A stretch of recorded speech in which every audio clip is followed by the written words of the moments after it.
النهاردة معانا خبز التميس الأفغاني، بيقولوا عليه تميس أو تميز، مشهور جدا في دول الخليج. المكونات: نص كوباية مية، معلقة كبيرة خميرة، معلقة كبيرة سكر، وهندوبهم كويس جدا مع بعض وهنغطيها ببلاستيك ونسيبها لغاية أما تخمر.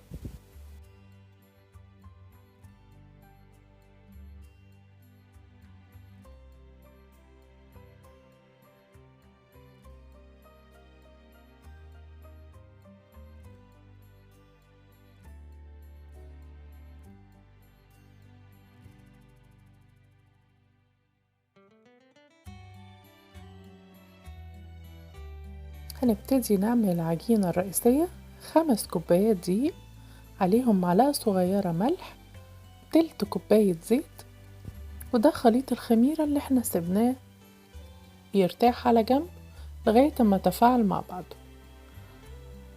وهيبقى معانا كمان كوبايتين مية دافيين.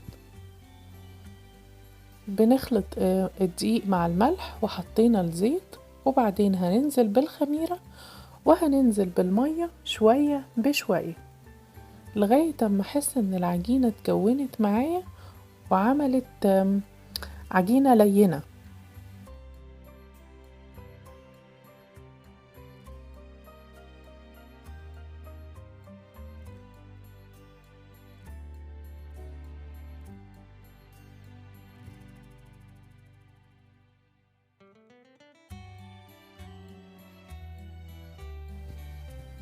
دلوقتي هنزلها على الكاونتر وابتدي اعجنها كويس جدا على ايدي، ما يقلش عن 10 دقايق يا جماعة.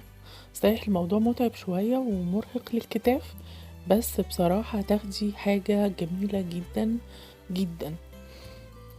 هو اصعب حاجة في الموضوع كان الشغل بالجوانتي يا جماعة. الشغل بالجوانتي صعب قوي، بيلزق في العجينة ويفك والواحد يقعد يشده تاني، فالموضوع بالجوانتي صعب.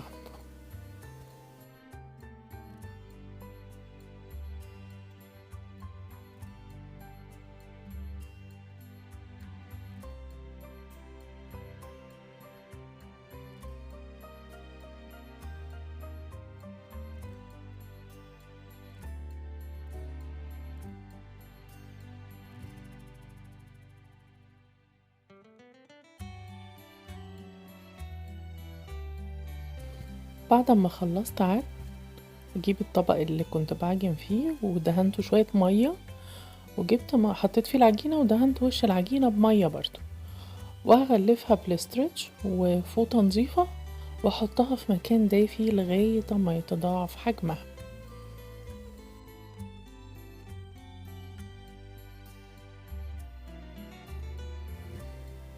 ده شكلها. قعدت معايا حوالي ساعة ونص عبال ما خمرت. ببل ايدي بالمية وبعدين بشيلها من الطبق اللي هي فيه، وبعدين هبتدي ابل ايدي تاني. كل ما تنشف ايدي ابلها. ما بنستخدمش الزيت، انا بس رشيت زيت على اللوحة الخشب دي عشان خاطر العجينة ما تلزقش فيها. وقطعت العجينة ل4 اقسام بحيث ان كل كورة فيهم بكورها كده، كل كورة فيهم هتعمل رغيف تميس. بعد ما اخلص تكويرهم هدهن وشهم بشوية زيت بسيطة جدا، وهغطيهم تاني يرتاحوا لمدة حوالي نص ساعة.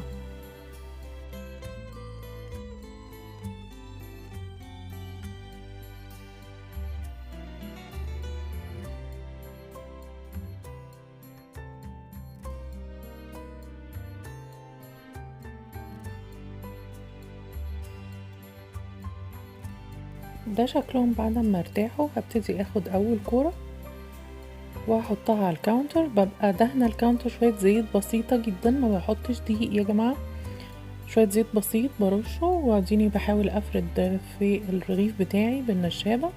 مفردوش قوي لاني مش عايزاه رقيق قوي، يعني سمك متوسط. بكون في الفترة دي فاتحة الفرن على درجة حرارة 200. زي ما انتم شايفين انا بخرم الرغيف، الفرن مفتوح على درجة حرارة 200 وحاطة فيه صواني مدورة بس مقلوبة، مش محطوطة عدل، لا محطوطة مقلوب. طبعا غسلة الصواني كويس جدا جدا، لان العيش هيتحط زي ما انتوا شايفين على ظهر الصينية. والصينية كانت في الفرن، يعني الصينية طالعة سخنة جدا، لازم التميس يتحط على صينية سخنة. وهاخده دلوقتي وادخله الفرن، وده شكله هو في الفرن يا جماعة. بتتابعوه، هو تقريبا بياخد الرغيف حوالي تلت ساعة، بس لازم تتابعيه، يعني كل شوية تبصي عليه. ده هنا بفرد الرغيف تاني، وهو لوحده بيتحمر من تحت وبيتحمر من فوق. لو انتي الرغيف ما تحمرش معاكي من تحت وتحمر من فوق بس، اقلبي الرغيف على الوش التاني، بحيث ان يبقى ظهره اللي كان لتحت بقى لفوق، وهياخد وش التحمير. ده لو ما تحمرش، انا معايا اتحمر من كل الجهات عادي جدا. ده شكل العيش اهو يا جماعة، رائع جدا يا جماعة، بصراحة لازم تجربوه، وخصوصا ان احنا داخلين على رمضان. كل سنة وانتوا طيبين، تفطروا بيه تسحروا بيه، هيبقى رائع جدا وسهل جدا في عمايله، وهتاكلي حاجة طازة وضمناها عاملاها بإيدك. لو عجبكم فيديو النهاردة، ياريت تدوسوا لايك وشير وسبسكرايب، ومنتظرة تعليقاتكم في الكومنتس. رمضان كريم.